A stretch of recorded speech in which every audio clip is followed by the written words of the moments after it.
அப்போஸ்தலனாகிய பவுல் ரோமாபுரியாருக்கு எழுதின நிருபம்.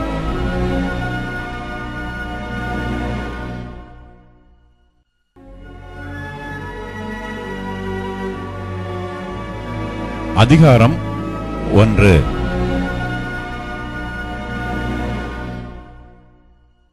இயேசு கிறிஸ்துவின் ஊழியக்காரனும் அப்போஸ்தலனாகும்படி அழைக்கப்பட்டவனும் தேவனுடைய சுவிசேஷத்திற்காக பிரித்தெடுக்கப்பட்டவனுமாகிய பவுல் ரோமாபுரியில் உள்ள தேவப்பிரியரும் பரிசுத்தவான்களாகும்படி அழைக்கப்பட்டவர்களுமாகிய அனைவருக்கும் எழுதுகிறதாவது: நம்முடைய பிதாவாகிய தேவனாலும் கர்த்தராகிய இயேசு கிறிஸ்துவினாலும் உங்களுக்கு கிருபையும் சமாதானமும் உண்டாவதாக. இயேசு கிறிஸ்துவை குறித்து தேவன் தம்முடைய தீர்க்கதரிசிகள் மூலமாய் பரிசுத்த வேதாகமங்களில் முன்னே தம்முடைய சுவிசேஷத்தை பற்றி வாக்குத்தத்தம் பண்ணினபடி, கர்த்தராகிய இயேசு கிறிஸ்துவானவர் மாம்சத்தின்படி தாவீதின் சந்ததியில் பிறந்தவரும் பரிசுத்தமுள்ள ஆவியின்படி தேவனுடைய சுதன் என்று மரித்தோரிலிருந்து உயிர் தெழுந்ததினாலே பலமாய் ரூபிக்கப்பட்ட தேவகுமாரனுமாய் இருக்கிறார்.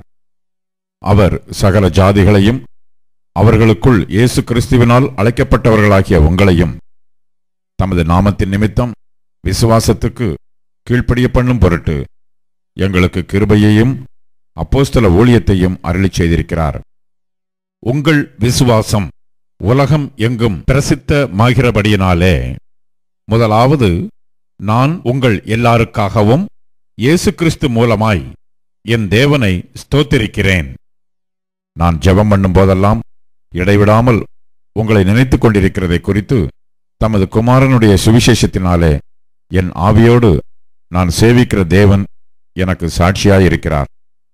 நீங்கள் ஸ்திரப்படுவதற்காக ஆவிக்குரிய சில வரங்களை உங்களுக்கு கொடுக்கும்படிக்கும் உங்களிலும் என்னிலும் உள்ள விசுவாசத்தினால் உங்களோட கூட நானும் ஆறுதல் அடையும்படிக்கும் உங்களை காண வாஞ்சியாய் இருக்கிறபடியினாலே எவ்விதத்திலாவது நான் உங்களிடத்தில் வருகிறதற்கு தேவனுடைய சித்தத்தினாலே எனக்கு நல்ல பிரயாணம் சீக்கிரத்தில் கிடைக்க வேண்டும் என்று வேண்டிக் கொள்கிறேன்.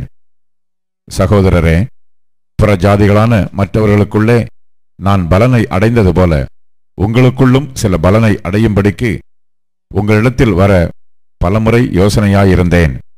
ஆயினும் இதுவரைக்கும் எனக்கு தடை உண்டாயிற்று என்று நீங்கள் அறியாதிருக்க எனக்கு மனதில்லை. கிரேக்கருக்கும் மற்ற அந்நியர்களுக்கும் ஞானிகளுக்கும் மூடருக்கும் நான் கடனாளியாயிருக்கிறேன். ஆகையால் ரோமாபுரியில் இருக்கிற உங்களுக்கும் என்னால் இயன்ற மட்டும் சுவிசேஷத்தை பிரசங்கிக்க விரும்புகிறேன். கிறிஸ்துவின் சுவிசேஷத்தை குறித்து நான் வெட்கப்படேன். முன்பு யூதரிலும் பின்பு கிரேக்கரிலும் விசுவாசிக்கிறவன் எவனோ அவனுக்கு ரட்சிப்பு உண்டாவதற்கு அது தேவ பலனாய் இருக்கிறது.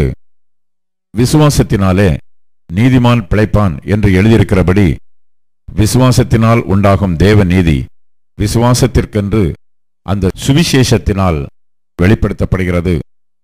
சத்தியத்தை அநியாயத்தினாலே அடக்கி வைக்கிற மனுஷருடைய எல்லாவித அவபக்திக்கும் அநியாயத்துக்கும் விரோதமாய் தேவ கோபம் வானத்திலிருந்து வெளிப்படுத்தப்பட்டிருக்கிறது. தேவனை குறித்து அறியப்படுவது அவர்களுக்குள்ளே வெளிப்பட்டிருக்கிறது. தேவனே அதை அவர்களுக்கு வெளிப்படுத்தியிருக்கிறார். எப்படி என்றால், காணப்படாதவைகளாகிய அவருடைய நித்திய வல்லமை, தேவத்துவம் என்பவைகள் உண்டாக்கப்பட்டிருக்கிறவைகளினாலே உலகம் உண்டானது முதற்கொண்டு தெளிவாய் காணப்படும். ஆதலால் அவர்கள் போக்கு சொல்ல இடமில்லை. அவர்கள் தேவனை அறிந்தும் அவரை தேவன் என்று மகிமைப்படுத்தாமலும் ஸ்தோத்திரியாமலும் இருந்து தங்கள் சிந்தனைகளினாலே வீணரானார்கள். உணர்வில்லாத அவர்களுடைய இருதயம் இருளடைந்தது.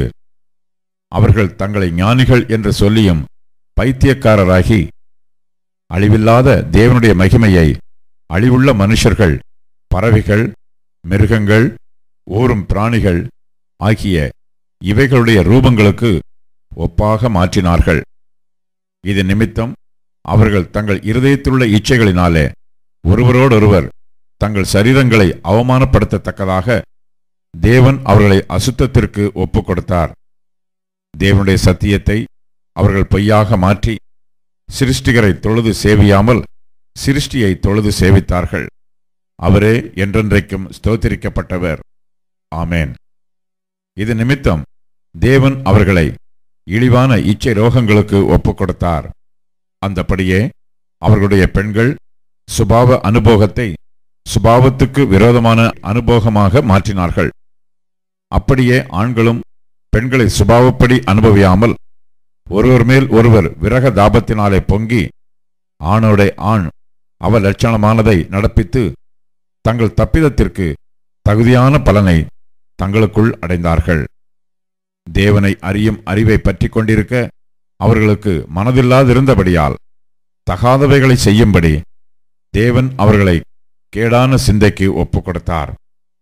அவர்கள் சகலவித அநியாயத்தினாலும் வேசித்தனத்தினாலும் துரோகத்தினாலும் பொருளாசையினாலும் குரோதத்தினாலும் நிறையப்பட்டு பொறாமையினாலும் கொலையினாலும் வாக்குவாதத்தினாலும் வஞ்சகத்தினாலும் வன்மத்தினாலும் நிறைந்தவர்களுமாய் புறங்கூறுகிறவர்களுமாய் அவதூறு பண்ணுகிறவர்களுமாய் தேவ பகைஞருமாய் துராக்கிருதம் பண்ணுகிறவர்களுமாய் அகந்தை உள்ளவர்களுமாய் வீம்புக்காரருமாய் பொல்லாதவைகளை யோசித்து பிணைக்கிறவர்களுமாய் பெற்றாருக்கு கீழ்ப்படியாதவர்களுமாய் உணர்வில்லாதவர்களுமாய் உடன்படிக்கைகளை மீறுகிறவர்களுமாய் சுபாவ அன்பில்லாதவர்களுமாய் இணங்காதவர்களுமாய் இரக்கமில்லாதவர்களுமாய் இருக்கிறார்கள்.